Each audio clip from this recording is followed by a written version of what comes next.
আজকে কিন্তু বুধবার, অর্থাৎ 12ই ফেব্রুয়ারি, যে বুধবার থেকে আপনাকে আইয়ামে বীজের রোজাগুলো রাখতে হবে।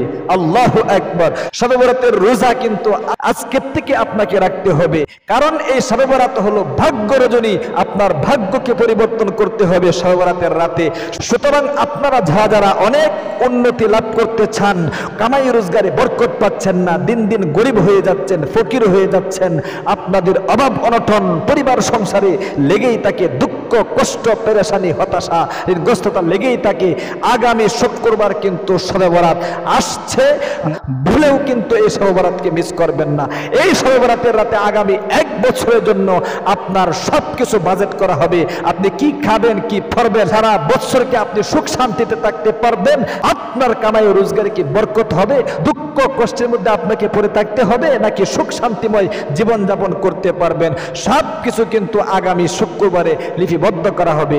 এই জন্য অনুরোধ করে আমি আপনাদেরকে বলবো, ভিডিওটা শুরু থেকে শেষ পর্যন্ত আপনি যদি দেখতে পারেন, তাহলে আজকের দিন থেকে নিয়ে শবে বরাতের রাত পর্যন্ত কি কি ইবাদত বন্দেগী আপনাকে করতে হবে, এ টু জেড সম্পূর্ণ নিয়ম কানুনটা আজকে আমি আপনাদেরকে জানিয়ে দিব ইনশাআল্লাহ। এই জন্য খুব ধৈর্য সহকারে ভিডিওটা দেখতে থাকুন এবং আমলগুলো শিখতে থাকুন। জীবনে অনেক সময় কিন্তু আপনারা নষ্ট করে থাকেন। 4টি বিষয় নিয়ে আমি আজকে আপনাদের সম্মুখে আলোচনা করব। 1 নম্বরে 3টি হাদিস বর্ণনা করব দলিল সহ শবে বরাত সম্পর্কে।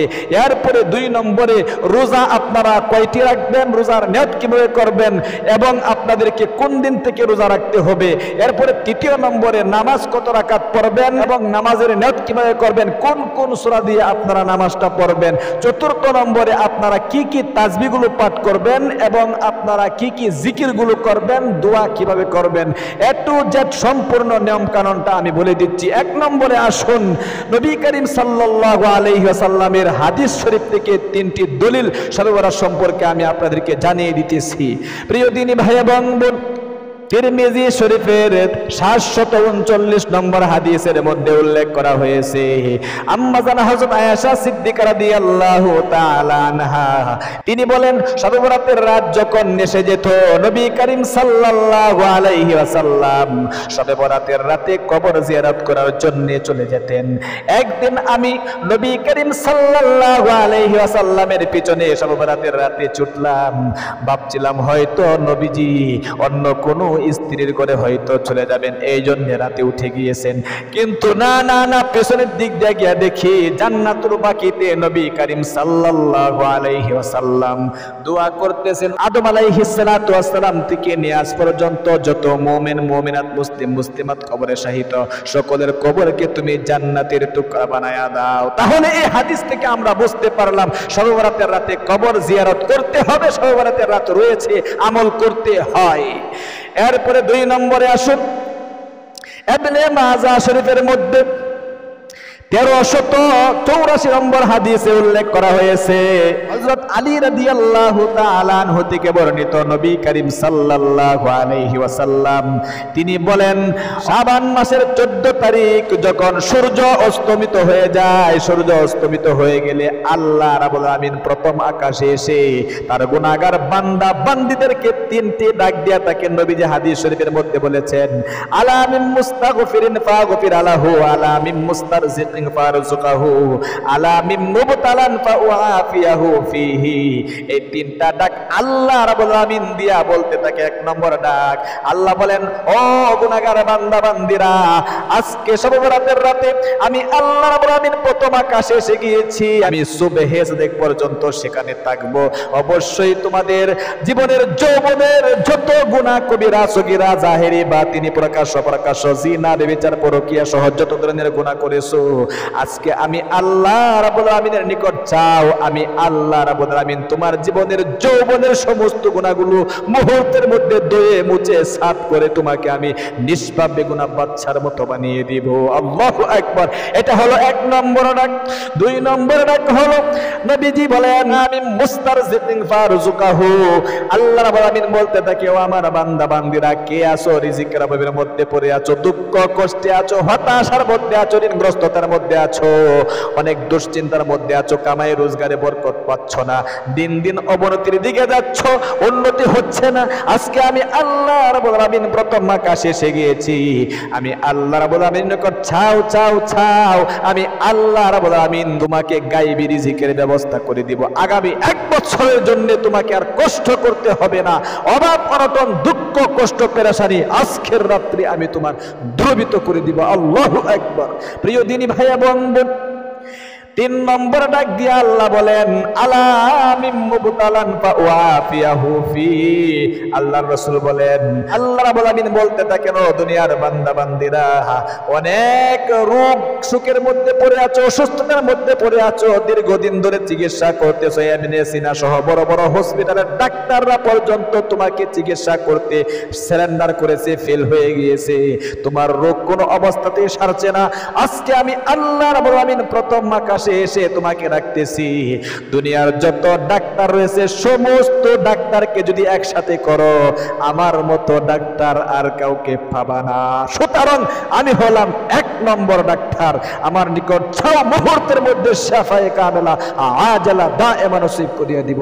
আল্লাহু আকবার, আল্লাহু আকবার। এই 3টি ডাক কিন্তু আল্লাহ তাআলা শবে বরাতের রাতে, অর্থাৎ 14 দিনের সূর্য যখন অস্তমিত হয়ে যায় শাবান মাসের, এই অস্তমিত হয়ে যাওয়ার সাথে সাথে আল্লাহ তাআলা প্রথম আকাশে এসে 3টি ডাক দিতে থাকেন গুনাহগার বান্দা বান্দীদেরকে। আল্লাহু আকবার। তাহলে অবশ্যই আপনারা বুঝতে পেরেছেন হাদিস শরীফ থেকে পাওয়া যায় এই শবে বরাতের রাতের কথা। এরপরে আসুন, রোজা আপনারা কয়টি রাখবেন, কোন দিন থেকে রাখতে হবে? নবীজি কিন্তু এই শাবান মাসের মধ্যে 20টি পর্যন্ত রোজা রাখছেন এবং প্রতি মাসে 3টি রোজা রাখতেন, যে রোজাগুলোকে আইয়ামে বীজের রোজা বলা হয়। অর্থাৎ আরবি মাসের 13, 14, 15, শুনলে অবাক হয়ে যাবেন, ফেব্রুয়ারি মাসেরও 13, 14, 15 এই তারিখগুলো শাবান মাসের সাথে মিলে গিয়েছে। অর্থাৎ আজকে বুধবার দিবাগত রাত্রে সেহেরিকে, আজকে কিন্তু 12 তারিখ, অর্থাৎ 13 তারিখ থেকে আপনাকে রোজা রাখতে হবে, বৃহস্পতিবারে 13 তারিখ, অর্থাৎ আজকে বুধবার দিবাগত রাত্রে সেহেরিকে আপনাকে বৃহস্পতিবারে রোজা রাখতে হবে একটা। এরপরে বৃহস্পতিবারে অবশ্যই আপনি সেহেরিকে, দিবাগত রাত্রে সেহেরিকে আপনাকে শুক্রবারে একটি রোজা রাখতে হবে, শুক্রবারে আবার দিবাগত রাত্রে সেহেরিকে আপনাকে শনিবারে একটি রোজা রাখতে হবে, যেটাকে শবে বরাতের রোজা বলা হয়। আশা করি আপনারা বুঝতেছেন, 3টি রোজা কমপক্ষে রাখবেন। যদি আপনার শরীরে না খোলে, আপনি অসুস্থ থাকেন, তাহলে কোনো সমস্যা নেই, কিন্তু শবে বরাতের একটি রোজা কষ্ট করে হলেও কিন্তু আপনি রাখবেন। নবীজি কিন্তু হাদিস শরীফের মধ্যে আলী রাদিয়াল্লাহু তাআলা আনহুকে বলেছেন, তুমি শবে বরাতের রাত্রে সারা রাত ইবাদত বন্দেগী করো এবং পরবর্তী দিনে একটি রোজা কমপক্ষে রাখো। আল্লাহু আকবার।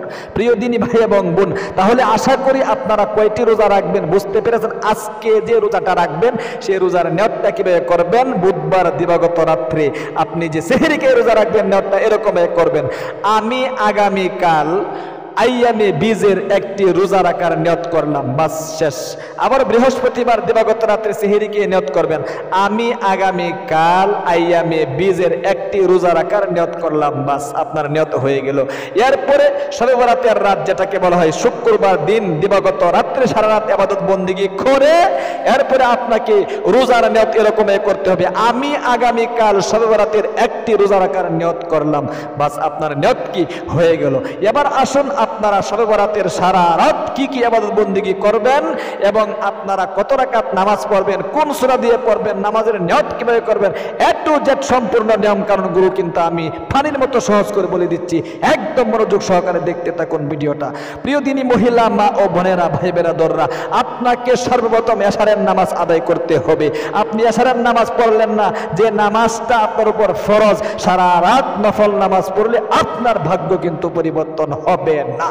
সুতরাং সর্বপ্রথম এশারের 4 রাকাত ফরজ নামাজ আপনাকে আদায় করতে হবে। এরপরে 2 রাকাত সুন্নতে মুআক্কাদা রয়েছে, সুন্নতে মুআক্কাদা পড়ে তারপরে বিতরের নামাজটা একেবারে সুবহ থেকে আগে আপনি পড়বেন। অর্থাৎ আপনি মাঝখানে নফল যত রাকাতই পড়েন, নফল নামাজ আপনি কমপক্ষে 2 রাকাত তো আপনাকে পড়তেই হবে শবে বরাতের বরকত হাসিল করার জন্য। কিন্তু আপনি 2 রাকাত, 4 রাকাত, 6 রাকাত, 8 রাকাত, 10 রাকাত, এই নফল নামাজের কোনো সংখ্যা নির্ধারণ নেই। সুতরাং এই এই নামাজগুলো অন্য অন্য দিনের মতনই, সুতরাং আজকের দিনে পড়লে যেমন অন্য দিনে পড়লে কি তেমনই, নির্দিষ্ট কোনো ইবাদত কিন্তু শবে বরাতের নেই। সুতরাং এই জন্যে আপনি নফল নামাজ আপনি যত রাকাতই পড়তে পারেন কোনো সমস্যা নেই, যেহেতু এই রাতের ফজিলত বেশি। এই জন্য নফল নামাজ পড়ে যদি আপনি চাইতে পারেন ছাওয়ার মতো, আপনার ভাগ্যটাই আল্লাহ তাআলা পরিবর্তন করে দিবে এই শবে বরাতের রাতকে উসিলা করিয়া, ভাগ্য রজনীর রাতকে উসিলা করিয়া। তাহলে অবশ্যই আপনার শরীরে যতটুকু পর্যন্ত খোলায় ততটুকু পর্যন্ত আপনি কি করবেন, নফল নামাজ পড়বেন। 2 রাকাত করে পড়তে হবে।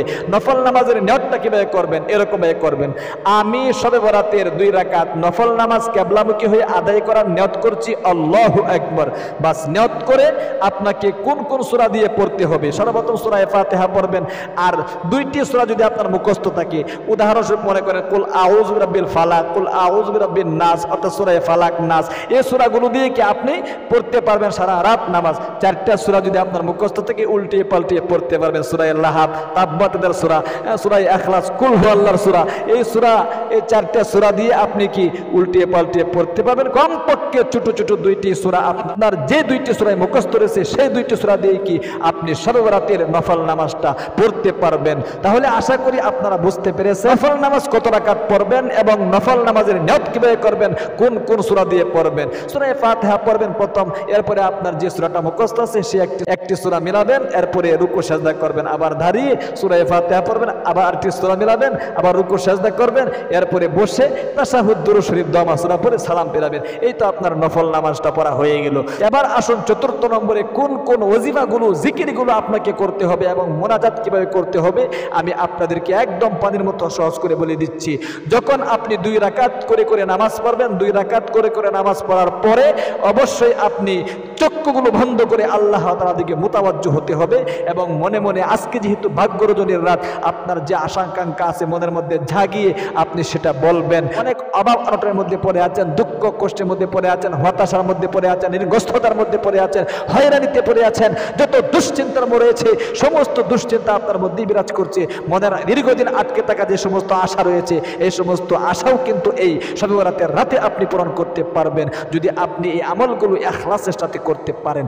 অবশ্যই আপনি সর্বপ্রথম চক্ষুগুলো বন্ধ করে 1 নম্বরে 3 তাসবিহ যেগুলো রয়েছে এগুলো আদায় করবেন। সুবহানাল্লাহ সুবহানাল্লাহ 33 বার, আলহামদুলিল্লাহ আলহামদুলিল্লাহ 33 বার, এরপরে আল্লাহু আকবার 34 বার।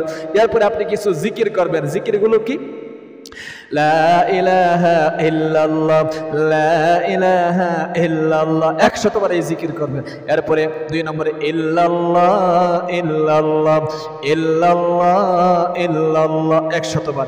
এরপরে আল্লাহু আল্লাহ আল্লাহু আল্লাহ আল্লাহু আল্লাহ 100 বার। এরপরে আল্লাহ আল্লাহ আল্লাহ আল্লাহ 100 বার। যদি পারেন তাহলে এই বাক্যটা একটা জিকিরের পরপর বলবেন। আল্লাহু হাজিরিন আল্লাহু নাজিরিন আল্লাহু শাহিদিন আল্লাহু মাঈন।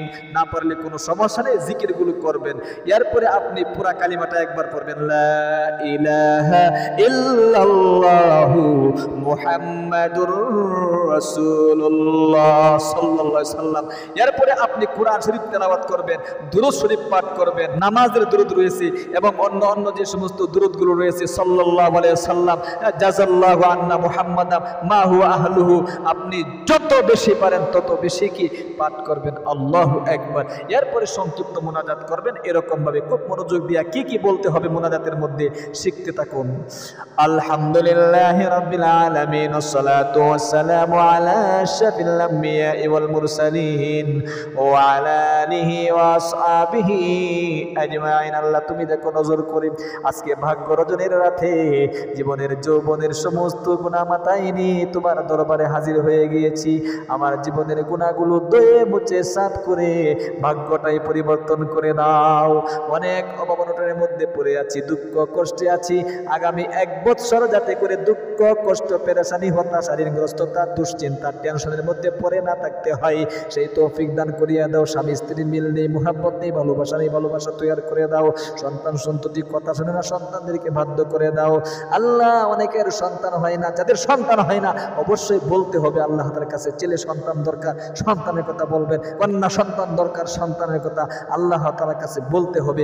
কামাই রোজগারে বরকত পাচ্ছেন না, বলতে হবে। ঋণগ্রস্ততার মধ্যে আছেন, বলতে হবে। আজকের রাতটা কিন্তু বলার রাত, বলবেন তো আর সাথে সাথে কিন্তু কবুল হয়ে যাবে। আপনার ভাগ্যটাই কিন্তু 1 বছরের জন্য পরিবর্তন হয়ে যাবে। আল্লাহু আকবার। সর্বশেষে সবকিছু বলে আখিরে তামান্না ওয়াজাল কালিমাতুনা ইনদাল মাউতি লা ইলাহা ইল্লাল্লাহু মুহাম্মাদুর রাসূলুল্লাহ সাল্লাল্লাহু আলাইহি ওয়াসাল্লাম। তাহলে প্রিয় দিনী ভাই এবং বোন, এরকম ভাবে শবে বরাতের রাতে আপনারা 2 রাকাত করে নামাজ পড়বেন, এরপরে জিকিরগুলো করবেন। যদি পারেন, যদি আপনার মন চাই জিকির আজকারগুলো আপনি লাস্টে করবেন, শুধু আগে নামাজগুলো পড়ে নেবেন, এটাও পারবেন, কোনো সমস্যা নেই। কিন্তু আমি বলবো 2 রাকাত অথবা 4 রাকাত পরপর এই জিকিরগুলো এবং তাসবিহগুলো পাঠ করে এরপরে সংক্ষিপ্ত মোনাজাত করবেন, এটা ভালো হয় আর কি। আশা করি আপনারা আজকের বুধবার দিন থেকে নিয়ে শবে বরাত পর্যন্ত রাতে এবং দিনে কি কি আমল করবেন A to Z সম্পূর্ণ নিয়ম কানুনটা আপনাদেরকে জানিয়ে দিয়েছি। ও আল্লাহ, তুমি তোমার বান্দা বান্দীদেরকে আজকে বুধবার থেকে নিয়ে এবং শবে বরাতের রাত পর্যন্ত ভালোভাবে তাদেরকে এই ইবাদত বন্দেগীগুলো করার তৌফিক দান করো, আমিন। ভালো থাকবেন, সুস্থ থাকবেন। আমাদের ইসলামিক চ্যানেল থেকে এরকম গুরুত্বপূর্ণ ভিডিও দেখতে চ্যানেলটাকে সাবস্ক্রাইব করে পাশে থাকা বেল আইকনটা অন করে রাখবেন। যারা ভিডিওটা দেখেছেন একটা লাইক দিবেন এবং একটা কমেন্ট করবেন। আসসালামু আলাইকুম ওয়া রাহমাতুল্লাহি ওয়া বারাকাতুহু।